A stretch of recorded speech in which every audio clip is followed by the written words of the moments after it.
जतिन, सवाल यही है, जिस तरह से धार्मिक नारे लगाए जाते हैं, जैसे ये टूरिस्ट को आगे बढ़ा देते हैं, ये साफ इंडिकेट करता है कि क्या इन्हें सब कुछ पता था।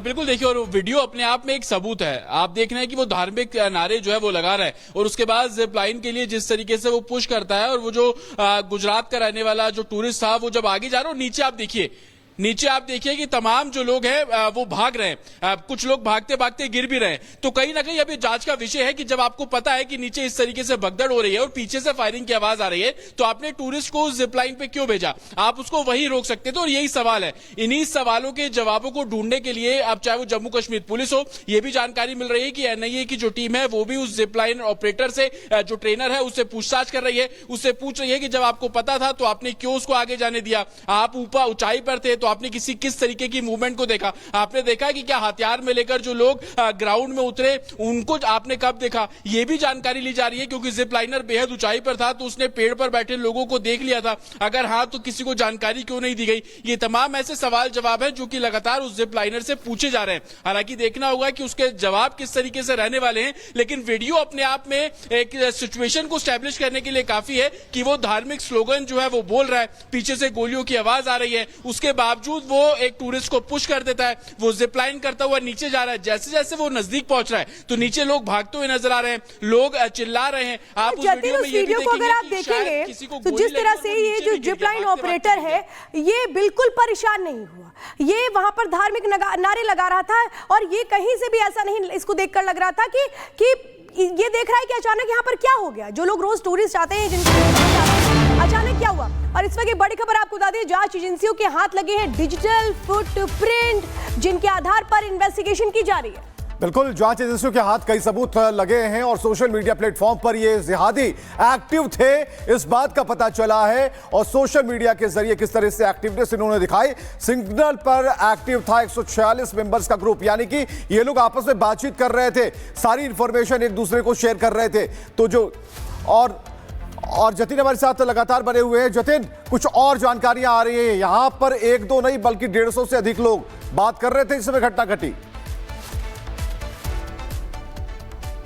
बिल्कुल देखिए, 146 लोग थे और सिग्नल ये ऐप है, इनक्रिप्टेड ऐप है, इसको ट्रैक करना बेहद मुश्किल होता है, लेकिन सिक्योरिटी एजेंसीज ने इस ऐप को ट्रैक किया। और जब ट्रैक किया तो पता लगा कि 22 तारीख को जब पहलगाम में आतंकी हमला हुआ उससे पहले ये ग्रुप एक्टिव था, और 22 तारीख को हमला होने के बाद से ये ग्रुप और ज्यादा एक्टिव हो गया। 24 तारीख का एक पोस्ट इसमें साफ तौर पर नजर आया, जिसमें जैश नाम से एक जो शख्स है, हैंडलर है, वो ये लिख रहा है कि मुझे गन चाहिए। नीचे ये भी लिख रहा है कि जो OGW है कोड भाषा में, कि इनको किस तरीके से सिक्योर किया जाएगा। लेकिन आप ये देखेंगे कि 22 तारीख को आतंकी हमले होने के बाद लगातार जो सिक्योरिटी फोर्सेस थी वो ओवरग्राउंड वर्कर, जो कि लश्कर के ग्राउंड स्टाफ है, उन पर कार्रवाई कर रही थी। लगातार जो आतंकी उनके घर को जमींदोज किया जा रहा था, लेकिन इसमें कोडवर्ड से लिखा जा रहा था कि सबका ध्यान रखें। तो किस तरीके से ये ग्रुप एक्टिव था, पहलगाम आतंकी हमले में इस ग्रुप की क्या भूमिका है, ये तमाम ऐसे सवाल है जो अब जांच का विषय बने हुए। और यही कारण है कि इन डिजिटल फुटप्रिंट के आधार पर भी इस पूरे मामले की जांच की जा रही है। सबसे बड़ी बात कि जैश कौन है,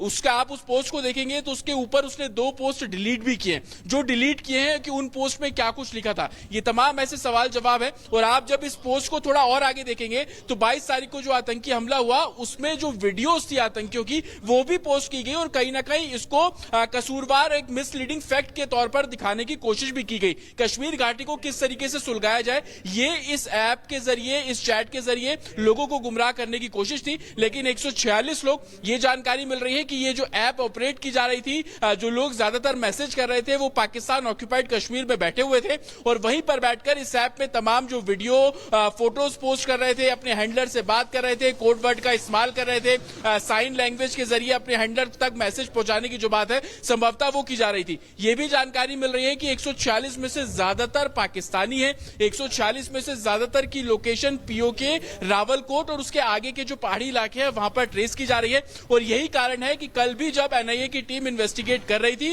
यानी जतिन, सिग्नल ऐप के जरिए इन्होंने एक दूसरे को सिग्नल दिए कि कैसे, कब, क्या, कहां पर करना है। कोड वर्ड्स में बातचीत की गई और इसके बाद उसमें भड़काऊ पोस्ट भी किए गए।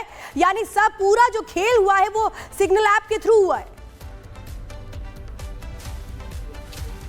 बिल्कुल, कब क्या करना है ये तो बताया गया है, लेकिन उसके बाद किस तरीके से इस पूरे मूवमेंट को, आतंकी हमले को कैसे जस्टिफाई भी करना है, लोगों तक गलत मैसेज पहुंचाने की कोशिश। कुछ ऐसे पोस्ट भी जो जांच एजेंसी को मिले हैं जिसमें आरएसएस को कसूरवार बताया गया। कुछ ऐसे पोस्ट भी मिले जिसमें ये गलत मिसलीडिंग फैक्ट्स भेजे जा रहे थे कि कैसे एक पर्टिकुलर कम्युनिटी को टारगेट करने की कोशिश कर रहे थे और उसी का बदला है। तो इस तरीके के पोस्ट के जरिए घाटी को सुलझाने की कोशिश, और लगातार जैसे मैं आपको बता भी रहा हूं कि इंटेल भी मिल रहे हैं कि आतंकी कुछ और बड़ा प्लान करना चाह रहे हैं, चाहे वो रेलवे ट्रैक पर हमला करना हो या घाटी में कुछ दूसरी वारदातों को अंजाम देना हो, कश्मीरी पंडितों को टारगेट करना हो, इसके अलावा जो जम्मू कश्मीर पुलिस की सीआईडी विंग है उनको टारगेट करना हो। इस तरीके के इनपुट्स मिल रहे हैं, लेकिन ये ऐप बिल्कुल जतिन आपके पास वापस लौटेंगे और इसी बीच वॉर रूम में हमारे साथ कर्नल शैलेंद्र सर हैं, उनसे बात करते हैं, इसी चीज को लेकर डिस्कशन करते हैं कि सर ये जो डिकोड हुआ है साजिश, इसको लेकर आपकी प्रतिक्रिया क्या है? नहीं देखिए, इसमें कोई डाउट ही नहीं है कि इतने बड़े लेवल का अटैक जो है बिना साजिश के नहीं हो सकता।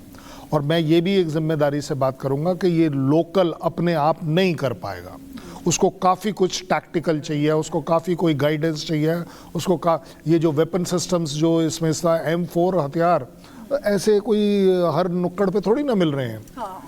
M4 अगर हथियार आता है तो वो पाकिस्तान से आता है, उसके जो बुलेट्स के जो खोखे मिले गए हैं, जो मार्किंग्स देखी जा रही हैं, उससे आप कनेक्शन लेते हैं। और होता ये है जनरली, देखिए जब इस तरह का बड़ा स्ट्राइक हो जाता है, एक टेरर स्ट्राइक, तो उसकी इन्वेस्टिगेशन करते समय काफ़ी चीज़ें धीरे धीरे सामने आती हैं। लोकल्स का रोल, अब आप देखेंगे कि जिस तरीके से वो 10, 20, 40, 50 लोकल्स को इकट्ठा किया गया है, एक के बाद एक, वो NIA बुलाए, कौन बुलाए, वो एक बड़ी छोटी बात, लेकिन अब वो 50 एंगल्स में से जो 4 एंगल मिलेंगे। लगता है कि जो भी आतंकी वहां पर हमला करते हैं उनके वो जो हमला करते हैं तो लोकल सपोर्ट के बिना नहीं करते। और इसी बीच एक और बड़ी खबर आ रही है, उसको कर लेते हैं। भारतीय सेना की बठिंडा छावनी से एक शख्स गिरफ्तार किया गया है, पाकिस्तानी लड़कियों के संपर्क में था। ये मोची बठिंडा छावनी में मोची का काम किया करता था आरोपी। भारतीय सेना की जानकारी लीक करने का इस पर आरोप है। आरोपी सुनील पर BNS की धारा 152 के तहत केस दर्ज किया गया है। ਸੁਨੀਲ ਕੁਮਾਰ ਨਾਮ ਦਾ ਵਿਅਕਤੀ ਹੈ, ਇਹ ਕੈਂਟ ਦੇ ਵਿੱਚ ਮੋਚੀ ਦਾ ਕੰਮ ਕਰਦਾ ਸੀਗਾ ਲਾਸਟ 7-8 ਸਾਲ ਦੇ ਉੱਪਰ। ਤਾਂ ਇਸ ਦੇ ਮੋਬਾਈਲ ਦੇ ਵਿੱਚੋਂ ਕੁਝ ਜਿੱਦਾਂ ਹਨੀ ਟਰੈਪ ਵਰਗੀਆਂ ਚੀਜ਼ਾਂ ਹੈਗੀਆਂ ਨੇ, ਉੱਦਾਂ ਦੀ ਚੀਜ਼ਾਂ ਸ਼ੱਕੀ ਹਾਲਾਤ ਵਿੱਚ ਪਾਈਆਂ ਗਈਆਂ ਨੇ। ਸਾਡੇ ਵੱਲੋਂ ਜਿਹੜਾ ਇਸ ਸੰਬੰਧ ਦੇ ਵਿੱਚ ਮੁਕੱਦਮਾ ਦਰਜ ਕਰਕੇ ਤਫਤੀਸ਼ ਸ਼ੁਰੂ ਕਰ ਦਿੱਤੀ ਗਈ ਹੈ ਥਾਣਾ ਕੈਂਟ ਦੇ ਵਿੱਚ। ਇਸ ਸਟੇਜ ਦੇ ਉੱਪਰ ਇਹ ਕਹਿਣਾ ਮਤਲਬ ਔਨ ਫੈਕਟਸ ਜੇ ਕਹੀਏ ਤਾਂ ਜਸੂਸ ਵਾਲੀ ਗੱਲ ਜਿਹੜੀ ਹੈਗੀ ਫਿਲਹਾਲ ਸਾਹਮਣੇ ਨਹੀਂ ਆਈ। ਅਸੀਂ ਇਸ ਚੀਜ਼ ਨੂੰ ਕਲੈਰੀਫਾਈ ਕਰ ਰਹੇ ਹਾਂ ਵੀ ਕਿੱਦਾਂ ਇਹ ਲੜਕੀ ਦੇ ਨਾਲ ਸੰਪਰਕ ਦੇ ਵਿੱਚ ਆਇਆ ਤੇ ਕੀ ਜਾਣਕਾਰੀ ਇਹਨੇ ਸਾਂਝੀ ਕੀਤੀ ਹੈ, ਉਸ ਸੰਬੰਧ ਦੇ ਵਿੱਚ ਤਫਤੀਸ਼ ਕਰ ਰਹੇ ਹਾਂ। ਤੇ ਜਿਹੜਾ ਮੋਬਾਈਲ ਹੈਗਾ ਉਹਦੀ ਫੋਰੈਂਸਿਕ ਐਨਾਲਿਸਿਸ ਜਿਹੜਾ ਹੈਗਾ ਕਰਵਾ ਰਹੇ ਹਾਂ। ਫੈਕਟ ਸਾਹਮਣੇ ਆਉਣ ਤੇ ਜਿਹੜੀ ਹੈਗੀ ਅੱਗੇ ਕਾਰਵਾਈ ਕੀਤੀ ਜਾਊਗੀ। ਫਰਦਰ ਜਿਹੜੀ ਹੈਗੀ ਅਸੀਂ ਤਫਤੀਸ਼ ਜਿਹੜੀ ਹੈਗੀ ਸਾਡੀ ਚੱਲ ਰਹੀ ਹੈ। तो पाकिस्तानी लड़कियों के संपर्क में था ये आरोपी, जो अभी जानकारी मिल रही है, जो पुलिस बता रही है, भारतीय सेना की जो जानकारी है वो लीक की गई है, ये ऐसा आरोप है। इस शख्स का नाम है सुनील कुमार, जो मोची का काम करता था, बठिंडा छावनी में ये मोची का काम करता था, जिसे गिरफ्तार किया गया है। हमारे साथ यूके देवनाथ जी इस वक्त जुड़े हैं, खास मेहमान। यूके देवनाथ जी, क्या माने कि ये सारी वो इंफॉर्मेशन हनी ट्रैप के जरिए पाकिस्तान हासिल कर रहा था इस शख्स के जरिए? हालांकि जासूसी के एंगल से भी इस पूरे मामले को इन्वेस्टिगेट किया जा रहा है। जी हाँ, जहाँ तक ISI के तार हैं वो भारत में कोने कोने में फैले हुए हैं। किसी भी समय पाकिस्तान जो है हिंदुस्तान के अंदर कम से कम 400 से 600 अपने एजेंट्स को एक्टिवेट करता रहता है। स्लीपर सेल तो नहीं कहूँगा, लेकिन ज़्यादातर ये एजेंट जो हैं ये हनी ट्रैप होते हैं। इनको थोड़ा बहुत 1-2 बार चांदी के सिक्के दिए जाते हैं। बात यह है कि इन लोगों को कई बार